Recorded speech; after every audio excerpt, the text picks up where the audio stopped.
cruises. They're just for old people, right? Or wrong. Welcome to the Cruise Pod. I'm Melissa, a university professor who loves to cruise and who loves to talk ship. And in this episode, we're going to talk about that. Is that true or is that false? We're also going to debunk some of the biggest myths about cruising, from cruises are just for old people to cruises are prohibitively expensive. So stick around as we dive into the reality behind 5 popular cruise myths, and I reveal what it's like in reality taking a cruise, since I do it pretty darn often. Of course, we're gonna start off with the big myth about cruising, that cruises are just for old people. This is one of the oldest, long-running, and persistent myths that I hear about cruising, that it's just for old people, specifically retirees, or they have a lot of mobility issues or can't get around and they need that slow-paced setting. When people think of cruises, they often think about older people lounging around the pool on the Lido deck or enjoying long dinners dressed up in the main dining room. This image is persistent and has stuck around for decades. And while yes, retirees do love cruises, and if you look at the data and demographics, it does skew a little older, this myth doesn't really tell you the whole story about cruising. Let's talk about the truth. Cruises today, they're built for literally anyone and everyone. Now, you're gonna get some demographic differences between and among cruise lines. For example, one of my favorite cruise lines has a persistent reputation of being for old people, and it's kind of true, and that's Holland America Line. But I still love me some Holland America, but it definitely skews older. So a lot of this can depend on the cruise line. But depending on where you go, what cruise line, what itinerary, you're gonna find a diverse array of cruisers, from young families to honeymooners to solo travelers to your older cruisers to people who want some R&R and relaxation to the people like me who tend to be more adventurous and want a lot of action and activity. Modern cruise ships offer a ton of activities, and that's what I love about cruising, among other things, that it can really appeal to every age group. For families, like when I cruise with my young daughter, she loves the water slides. She loves the arcade. For young adults and teens, there are thrilling attractions like zip lining or even rock climbing walls or surfing simulators. Some cruise lines even have roller coasters or even things like go-kart tracks or golf. Cruise lines like Virgin Voyages, they actually have a specific demographic. They cater exclusively to adults only, and that creates an atmosphere that's perfect for younger couples or solo travelers who want an exciting high-energy vacation, but that's free of kids. Now, other cruise lines like Disney, they're gonna be all in the family sector. Now, that doesn't mean that people that don't have kids can't cruise Disney, but that's primarily what you're going to find there. And then your lower cost entry-level legacy cruise lines like Royal Caribbean, Carnival, and MSC, they're generally going to attract a lot of families as well because of that lower price point. But the thing is, there are different cruise lines out there. They all appeal to different demographics. They all have a little bit of a different offering. But regardless of the cruise line and the demographic that they tend to attract, these cruise lines, they all have something for everyone of every age group. They have tailored activities and spaces, so you're never gonna feel out of place no matter what your age. Cruising really has evolved to be a versatile vacation that is for anyone of any generation. Myth number 2, cruises are all inclusive.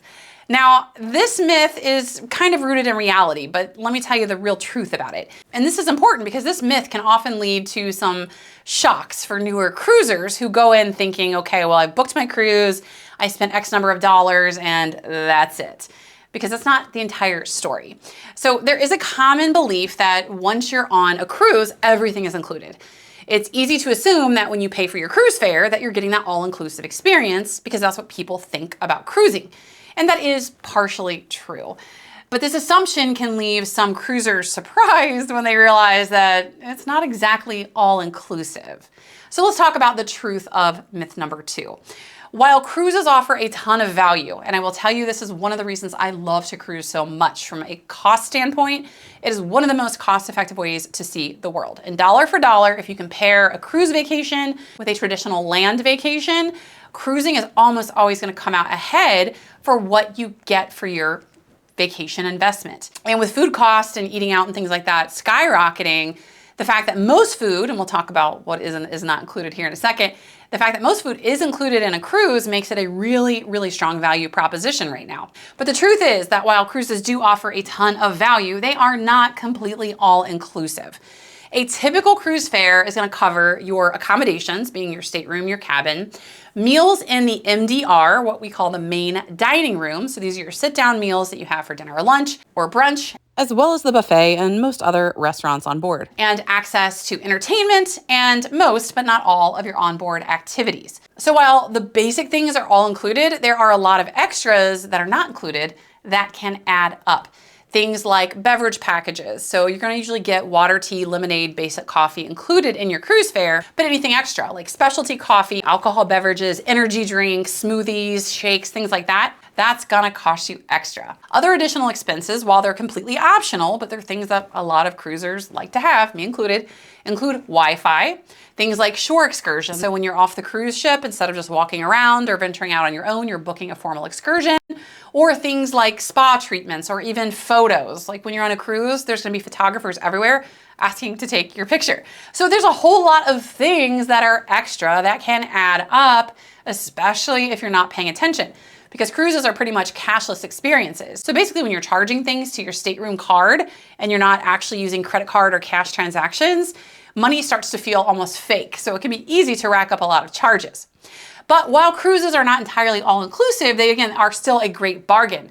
And there are some cruise lines that will offer bundled packages that allow you to prepay for extras or get a discount if you bundle them together. Holland America Line, for example, has a great have it all package that has Wi-Fi, an excursion credit, you get the drink package, and it's a much better deal than buying these things individually or a la carte. One thing I love about Virgin Voyages is that is the rare cruise line that is more truly all-inclusive. They include a lot of things that the other cruise lines charge for. So when you're getting price quotes and you're looking at Virgin versus everybody else, account for that, because Virgin seems a little more expensive on the cruise fare standpoint, but when you account for all the extra stuff that gets included with their fare, it is a pretty good deal. So knowing ahead of time what's included, what's not included, and when you're shopping a cruise, looking at the different cruise lines and seeing which cruise lines include what things and they do not include what other things is really helpful, because you want to make the right cruise decision of what cruise to book in the first place, and you want to budget properly on your cruise. Now, if you do want that truly all-inclusive experience, consider a luxury cruise line like Silversea or Regent. These do generally offer pretty much everything, but of course you're gonna pay for it. But for most mainstream cruises on these contemporary cruise lines, that all-inclusive label, except for Virgin, doesn't really apply. So make sure you know what's covered and what's not to avoid any unpleasant sticker shock or surprises. Myth number 3, cruises, they're boring. Some people hear the word cruise and they just envision that stereotypical slow-paced vacation of, again, old people, where the main activities are just lounging by the pool or reading on the deck. There's a perception that if you're not into that endless R&R, that a cruise just doesn't have a lot to offer you. And this myth, I hate it because it can really turn away thrill seekers or people like me who are go, go, go, go and love a lot of activity. So let me tell you the truth. Today's cruise ships, they're like floating hotels, or not even hotels, resorts, with lots of different things. They are packed with activities. It doesn't matter what you're into. It can be high energy sports, entertainment, social events, classes, educational things. Cruise lines, they've got you covered. There's onboard activities, can include, of course, your relaxing lounge stuff, like chilling by the pool, but there's rock climbing, there's zip lining, there's ropes courses, tons of live shows. I love the comedy shows. There's so much to do. And if you're more of that turn up personality, I love the fact that cruise lines, they have parties and they have clubs. At my age, I never stepped foot in a club, or many parties for that matter, in real life, but on a cruise, I love going to the club and having an excuse to dance, and I'll never see these people again, so why not? So regardless of what you're into, if it is activity, if it's a slow pace, if it's nightclubs, if it's comedy, if it's Broadway style theater, most cruise lines are gonna provide that. So there's never a moment on a cruise ship that's boring unless you're just literally not interested in anything. When it comes to port days, these are the days that you get off the cruise ship. The world is your oyster. You can do whatever the heck it is you want. I'm an adventurous person, so I've done all types of things during shore excursions. I've gone snorkeling and scuba diving. I've done hiking. I've done zip lining. I've done swimming with the sharks, swimming with pigs. I've done parasailing. I've done all kinds of things that are certainly by no means boring. And that's the great thing about cruising. No matter what's your speed, no matter what's your interest, whether you want to relax or you want to be active, or like me, I like to be active, but I do like some chill time now and then, you can do that on a cruise. It has something for everybody. Myth number 4, cruises are expensive. Now, a couple years ago, I would have told you that is flat out wrong. Now, the answer is a little more mixed, but I'm getting ahead of myself. First, let me talk about the fact that this is a myth, because this is a common perception about cruises, that cruises are only this luxurious experience for the wealthy.